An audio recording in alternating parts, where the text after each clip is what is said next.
شروع کرتی ہوں اللہ کے نام سے جو بڑا مہربان نہایت رحم کرنے والا ہے۔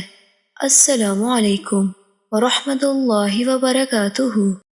حضرت عائشہ بنت سعد بن ابی وقاص اپنے والد سے روایت کرتی ہیں کہ وہ رسول اللہ صلی اللہ علیہ وآلہ وسلم کے ساتھ ایک عورت کے پاس گئے۔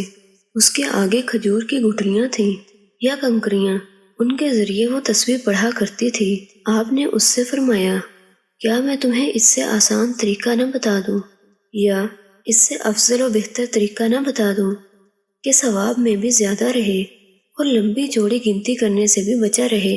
وہ یہ ہے، سبحان اللہ عدد ما خلق فی السماء وسبحان اللہ عدد ما خلق فی الارض وسبحان اللہ عدد ما بین ذلک وسبحان اللہ عدد ما هو خالق واللہ اکبر مثل ذلک والحمد للہ مثل ذلک ولا حول ولا قوة الا باللہ مثل ذلک۔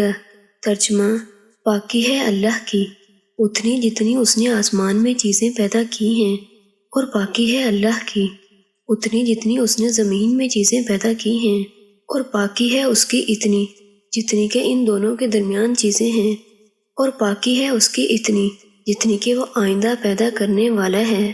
اور ایسے ہی اللہ کی بڑائی ہے، اور ایسے ہی اللہ کے لیے حمد ہے، اور ایسے ہی لا حول ولا قوت ہے، یعنی اللہ کی مخلوق کی تعداد کے برابر۔